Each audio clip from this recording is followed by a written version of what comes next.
and welcome back to my channel. My name is Bree Buonomo, and today is another wrap up.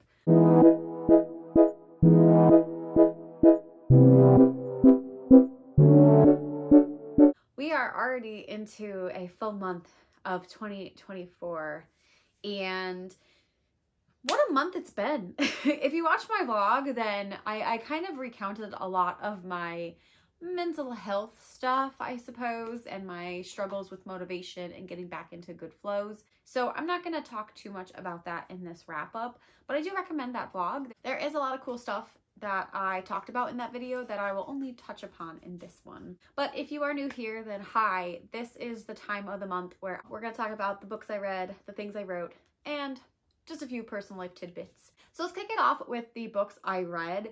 And for this segment, I am going to include a few books that I read during the last week of December. Because I didn't vlog, I stopped really talking about my books at the end of Vlogmas, which was the 24th of December. From the 25th through the 31st, I read a few other books, so let's talk about them first. To begin, I listened to the memoir, The Woman in Me. That was by Britney Spears, and I had a very interesting time with it. Celebrity memoirs aren't something that I always thought I would gravitate towards, but when it's somebody who was such a big part of the culture when I was growing up, and somebody who I idolized as a kid, I was like, oh my god, Britney Spears is so cool, I want to be her. You could say I really like Britney Spears, and especially growing up, it was a big influence in my life. So I was just very curious to see how her story would be told, and I feel like I learned a lot. It made me really sad. It also made me really angry with the world and how people treat women. That's pretty much what my takeaway was. You know, I know this is just her view, and there's so many different people that she brought up, but I thought she did it well, where she was really just talking about her own experiences and the things she perceived. So I appreciated that, and yeah, I was a little bit angry after I finished that book. What can I say? And then I also did a small poetry collection called The Gospel of Winds by Jeff Zettner. This was very, very brief. It was a digital collection. I think it was 17 pages long, but I had gotten it as a pre-order gift and then never read it. So I read that. I really like some of his poems. There's not necessarily a theme to these poems. The Gospel of Winds was a line in one of his poems, and I like that. I love when you take a line and it's there, you know. But I really liked it. It was just slice of life poetry and thoughts, and it was a good read. I'm not gonna spend too much time on this, and I actually don't even understand why I gave it a 4 on Goodreads. Probably because I didn't do my thoughts on it yet, because it's not out. But the more I sit on it, the more I think I'm gonna give it a 3, a 2.5, I don't know. And that's An Education in Malice by S.T. Gibson. This was one of my most anticipated books of the year, and I was thrilled when I got accepted to receive an ARC of it, and then thoroughly disappointed the more I sat on this. I finished it. I did a vlog where I had asked what I was going to read for the night, and that's when I started this book. And I finished it within the week, and I was tearing through it. It was keeping me engaged with the writing style, but I just expected more. A Dowry of Blood, which was Gibson's first book that she published, I was obsessed with it. I loved it. I loved the writing. I loved the implications. And for this book, as her follow-up, I expected very much the similar vibes of that, the implications, the subtleties, the nuances of toxic relationships. And I did not get that, especially because the whole book was a teacher-student style romance. It wasn't quite a romance, but it was it was a play on that with vampires, you know?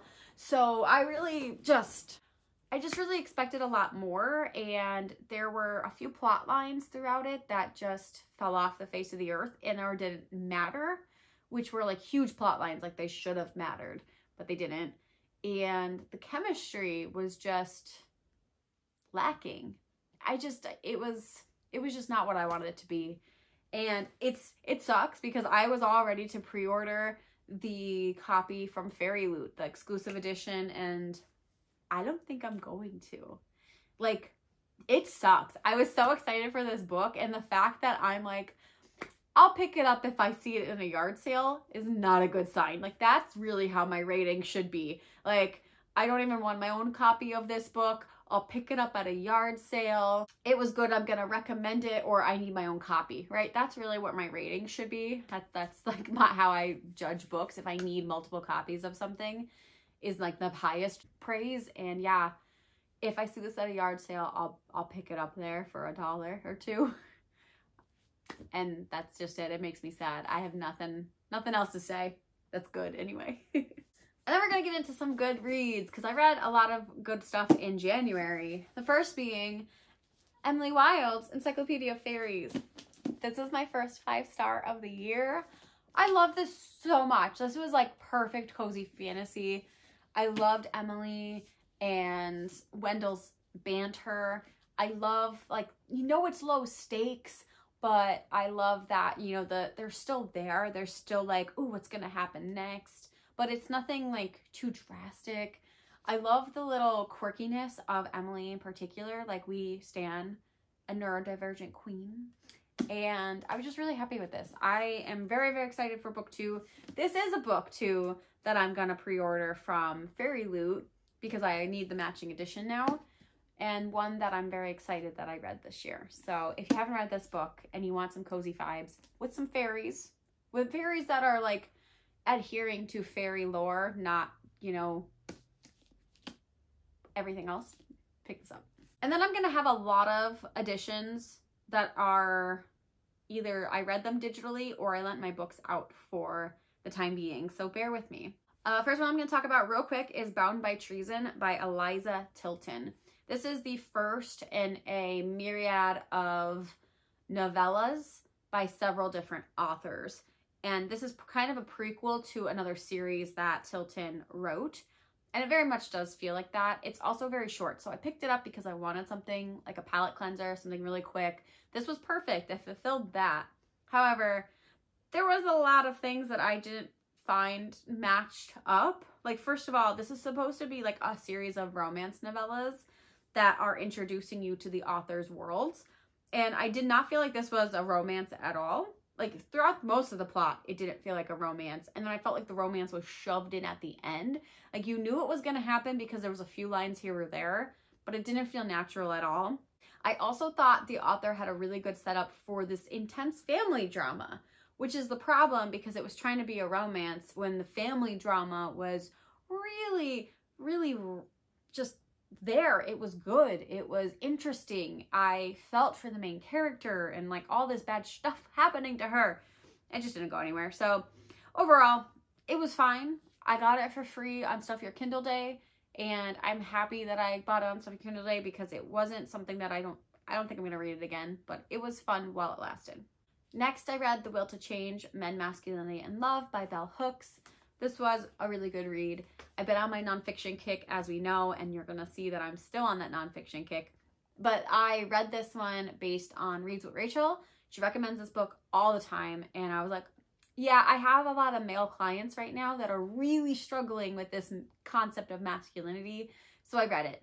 I do think it enhanced my life. It also had good perspective for African American males in particular, which is a client base that I have building, so it's good to have that, background. And I feel like it is a good book to read. I understand why Rachel totes it all the time and says to people that they should be reading it, and I'm glad I took her recommendation. Next, I have Strong Female Character by Fern Brady. Fern Brady is a Scottish comedian who has been diagnosed with autism, and she was only diagnosed in her mid-30s. So it's a recent diagnosis that kind of changed the entire way she's looked at her life. And this outlines all of her life experiences and how the autism was always there, but it was always ignored or explained by other means, and always on medication for these symptoms of behaviors that really weren't helping, and how she ended up in a lot of like sexual situations and working as a stripper, and how she fell into those situations and what her thoughts were on it, and how that is something that she's learned in her research over time that tends to happen with autistic women. So it's just very fascinating stuff.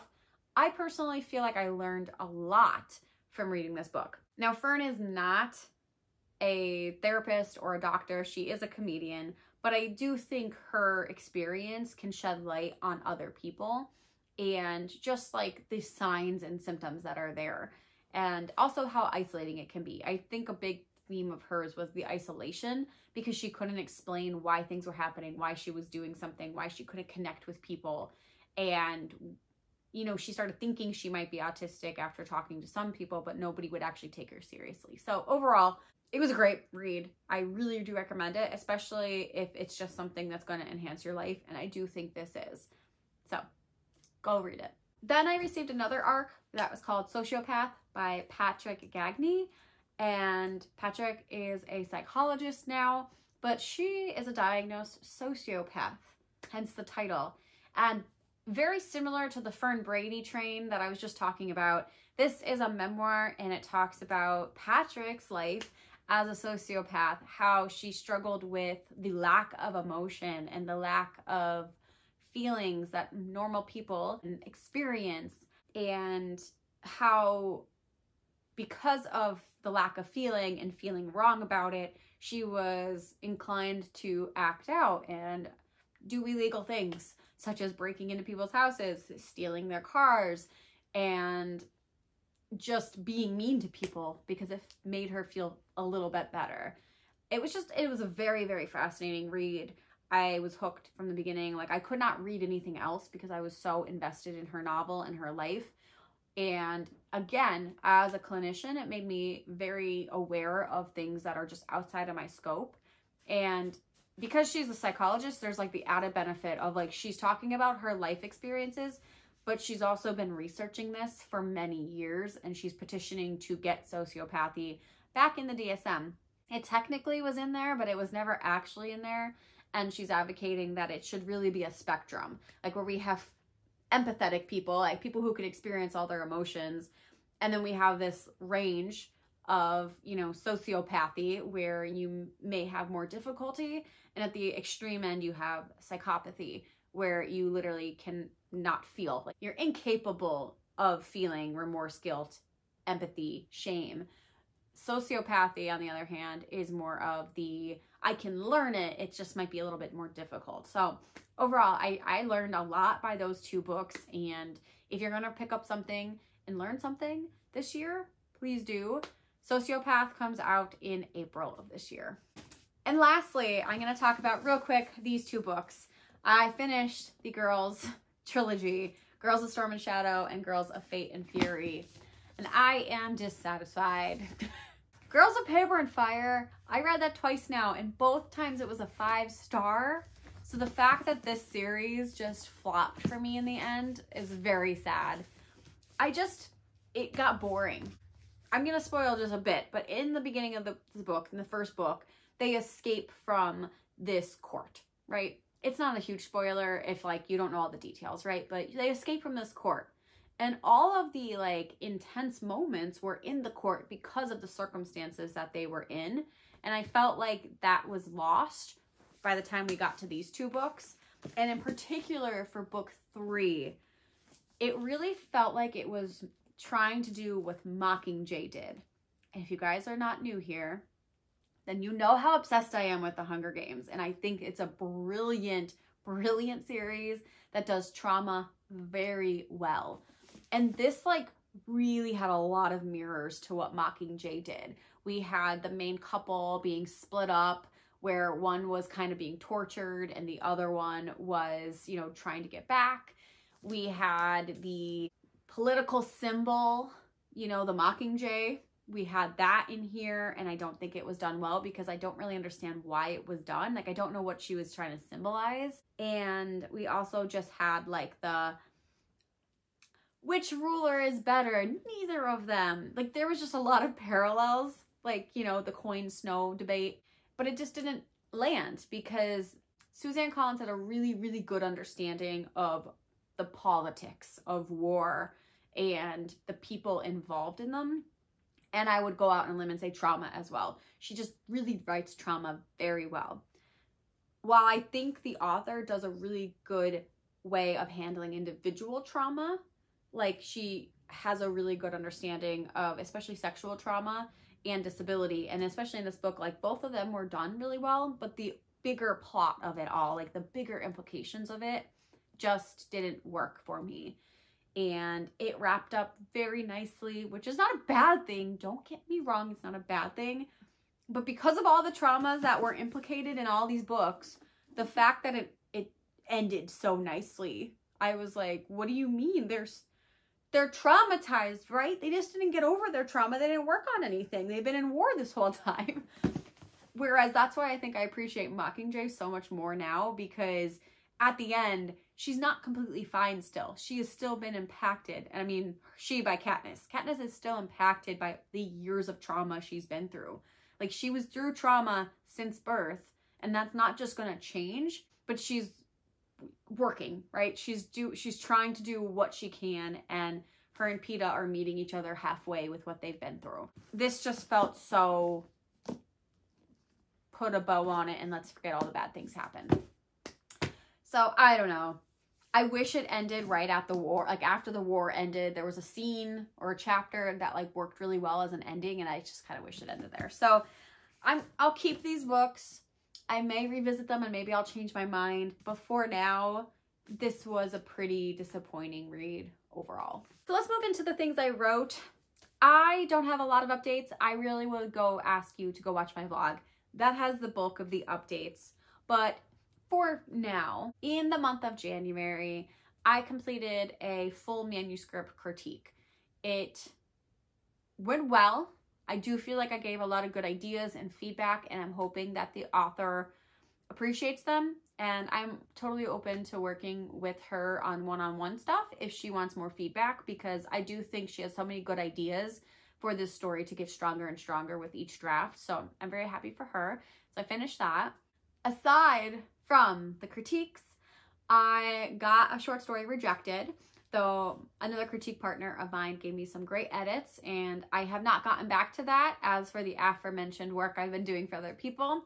But I am excited in February to get back to it and also start working on Vampire. I did not touch Vampire at all this month, and we're okay with that. It's good. It's great. On a plus side, I did get 2 poems accepted, and that was a huge shock to me, but a huge reward. I was working so hard on that poetry last year, so the fact that I'm getting 2 poems published in an anthology that is very meaningful and impactful, I am so over the moon for it. And if you want to go check out Beyond the Veil Press, please do.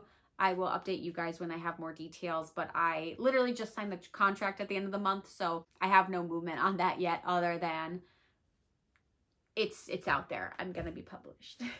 So let's jump into my personal life. I think my personal life has been pretty poppin'. I went to a surprise party, 2 of them actually. I had 2 surprise parties I went to for a friend and my father-in-law. We did a little family gathering for my father-in-law's birthday. I went to my friend's kids, which is my husband's godchild. So we went to their party in the beginning of the month, which is a very busy month for birthdays. There's a lot of birthdays in January and February, I'm finding out. I don't know how all of my friends and family are there, because we also did an outing for my other friend's birthday where we had a really great time. We decided to go out for some local wineries. We did some day drinking, and then we ended with dinner, and it was a really great day, and I think she really needed it, so I was happy to celebrate with her. But for real, my social battery has been very drained this month. I've been doing a lot of socialing, and I have 1 more weekend of that, and then I can probably take a little break. But the month was really good. I'm happy I got to celebrate with people. As part of my goal to stay organized, I started writing down the movies and the TV shows I've been watching. So for TV, we watched the Squid Games, The Challenge. It was very fascinating. I was very invested, even though it is a struggle for me to be like, we have a show that's talking about the critiques of capitalism and how our system is broken and makes people do these crazy things for money, and then let's make a reality show out of it. That aside, though, it was a very entertaining show. It was just interesting to see these people coming together and watching all of like the high stakes challenges. And it was fun. I had a good time watching it. We also watched The Outsider, which was an HBO original and it aired in 2020 based on the Stephen King book of the same name. And that was weird, man. My exact words were, weird. Wish there was a better explanation. Why defiling children? So yeah, I didn't love it. I didn't hate it, but I knew the ending was going to be unsatisfying from the beginning because I just had that feeling. Then we watched Scott Pilgrim Takes Off. This is a anniversary of Scott Pilgrim versus the World, where it's like a reimagining. So it's like, what if this happened instead? And it's animated, and it was fun. Probably would give it like a 3 stars. It was cute. I liked it. It was quirky. I loved that the original cast was all back. Like literally every single cast member from the movie came back. It was fun. I will say though, there is an element in there that I also hate for books. And that element in this show was also very silly. And it felt like a cop-out. Because it always feels like a cop-out. And then I also just briefly started again watching season 5 of My Hero Academia and season 2 of Fruits Basket. Both of those animes have been something I have been trying to get through for literally years. And I am so bad at finishing shows. Like I want to so bad and I just can't get myself to finish things because I don't like to sit. So I've been watching them on the treadmill. And as far as movies go, man, Saltburn. Why? Guys, Saltburn was not it for me. It is not it. I don't care how artistic it can be. It was shot well. The visuals were great. The cast was great. The content of the movie is not something I like. Bodily liquids are literally something that I hate. I hate in general. Like, I don't want anybody ever, like even in novels, like grosses me out to the extreme. Not my thing. So if you've seen the movie, then you know how many bodily liquids there were. It was not my thing. I don't like it. I didn't have a good time. I thought it was really slow and boring for most of the movie. And then at the end where we pretty much like, haha, this is how I did it. Hated that. Like, why do we need like a reveal of everything? I just thought it could have been better. I watched a lot of YouTube videos on it afterwards to see other people's opinions. And it seems like all the YouTubers are critiquing it. And everybody else is like, this was amazing and you don't understand it. And I'm like, okay, then I don't understand it. And then my last little tidbit is a video game that I played on New Year's Eve, and I'm obsessed. And I'm really, really upset that I didn't do it on Twitch. This game was actually bought for me for a present, and I was actually going to stream it, the playthrough, because I heard it's only like a 4-hour playthrough. So I was like, oh, I'll stream it and then I can have the documentation. And I kid you not, I'm so upset because my reactions were so visceral to this game. And the game I'm talking about is Bramble, the Mountain King. It's one of my favorite fucking games of all time now. But it's dark and it's twisted and it is not meant for children. It is based on the very dark fairy tales you have like trolls and giants and fairies and gnomes and creatures that are going to kill you. And that's pretty much the whole game. And initially I was starting it, I was like, oh, this sounds fine. This is cool. Okay, because it's a little bit like a puzzle game and you have to solve things and figure things out. And this 9-year-old boy is looking for his sister. So you're playing as the 9-year-old boy. And he's looking for his big sister who wandered into the woods and got snatched by a giant. And oh, the storytelling was really good. But like, God, my reactions, like, because God damn, it's like frightening. It's so scary. And the first indication, which is very early on, is I'm not paying attention in the game and I'm like walking and nothing bad's happening first. So I was like, okay, we're just gonna mosey on over here. And then we get to this cutscene and it goes into the next. And I take a step and I get snatched by a bear trap. And my child avatar is cut in half. And I'm like, what the fuck? I'm just screaming my head off.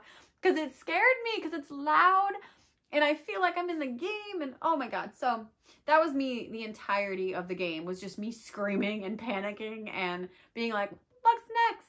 It is definitely a horror game. So if you're not into horror, it's probably not your cup of tea. if you are into horror and you like games such as God of War, then I really think you'll like this, because it, like, you had to solve all these puzzles in order to move into like the next area. Like, that's kind of how this game is too, but not as hard. So I loved it. I would recommend it if you're a gamer.